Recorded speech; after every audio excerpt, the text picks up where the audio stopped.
just to introduce myself, I'm a glass scientist. So yeah, no one knows what a glass scientist is, but our population counts 200 people, and we're about to be protected by Greenpeace. Yeah. We're about there, yeah. So the glass science. So the glasses I'm researching are actually very interesting because, as you may know, a glass is a glass because it's transparent. But my glass in particular is transparent for both visible light, so colors and what we see, and infrared light. So this can be very good for integrating normal cameras, normal digital cameras, with thermal cameras, night vision cameras, so that from two cameras we just have one. And this is very useful for some professions like soldiers. Yes, I said soldiers, I know, but don't get scared. But just to give you an idea, a soldier has to carry day and night two cameras just to see in both day and night. And that can be tens of kilograms sometimes. Therefore, that would simplify their life a lot. Okay, so why did I decide to join such a small community? So this brings me back to when I moved to the UK, when I moved from Italy to Scotland. Right. I'm not sure you're laughing because my accent is very thick or because I moved to Scotland, but yeah. Okay, so I went to Edinburgh, and I remember it was August, okay? And it was Fringe time. Everyone knows the Fringe, and August can be quite pleasant in Edinburgh. And so I had the magnificent idea to go to a pub and have a pint. So the weather was surprisingly good, it was actually sunny, I couldn't believe it. And so I said, well, as long as the sun is here, let's enjoy it. So I asked for a beer in a plastic cup. Then the bartender looked at me like I was a criminal, and the bumper wanted to make haggis out of me. Okay? So that was scary, but I'm still not sure if the most difficult thing in that occasion was to save my life or to understand what they were saying. So yeah, then I moved to Southampton after realizing how glasses are important. And yeah, it was scary. Yeah, so I moved to Southampton, which was very, very nice because at least it's not raining, or not that rainy.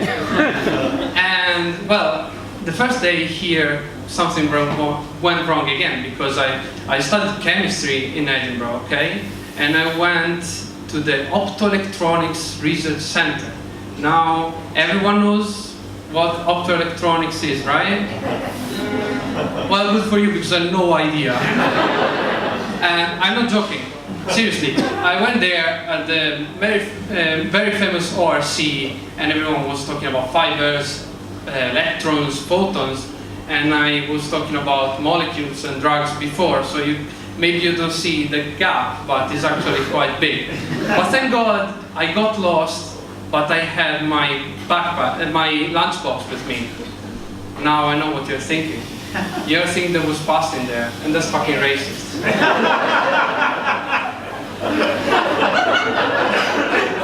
It is, guys. No. But so, 1 year passed, and I still feel I'm not connecting with people. I feel like in an island, like Robinson Crusoe. You know the book? And my Man Friday is the glass I made. So, what are glasses? Let's get to serious things.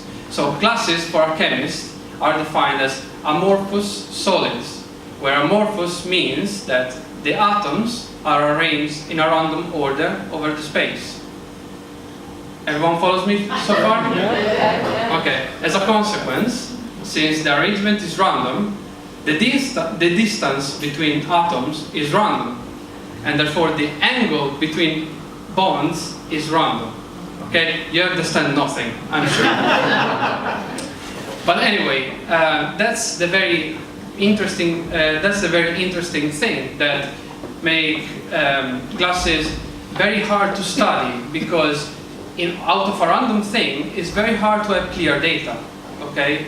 So in general, scientists think of classes that they're very interesting, plenty of good things to see, but they don't want to study it. And that reminds me of my teenagehood, when I heard a lot of times, "You're a very interesting guy, but I would rather be friends with you." Yeah, unfortunately it happened. So yeah, back to the structure. Okay, this random structure is called liquid-like. And this is the reason why glass has got such interesting characteristics, like being transparent in visible light, ultraviolet or infrared. But also the mechanical properties, guys, are very, very interesting, because we can make glasses as big as a window or as thin as a human hair for optical fibers. Okay? But wait a second. I said liquid-like. So everyone knows that glass is a liquid, right? Yeah. Everyone heard it. Wrong. What you had in your glass was liquid, but a glass is not liquid. So for tonight, those who are not scientists are justified, because well, glass scientists are a very small community. But every time I hear a scientist of any kind saying, "Well, glass is a liquid," well, I wish I was in that island, guys, for real. And so I think about, how can I explain why a glass is not a slow-moving liquid? So I thought about this. So I took my most favorite British thing, custard, okay? Well, think about it. Custard is not solid, not liquid, we don't know what it is, okay? It is something, but we don't know what it is, okay? And it moves pretty slow. And, well, I thought, actually, I saw a video of a professor in Plymouth walking on custard, so I suggest to watch it. So I thought, what's the difference between custard and glass? Well, with custard, you can get a pie in the face if you're a normal person. But with glass, you can if you're Chuck Norris or Scottish.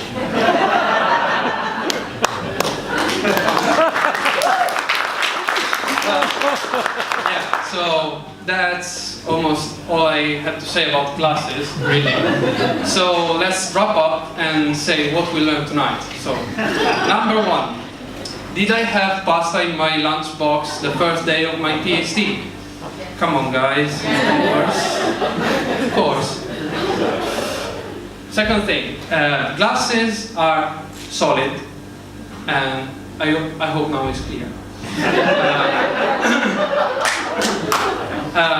So glasses are solid and are amorphous, which means random structure.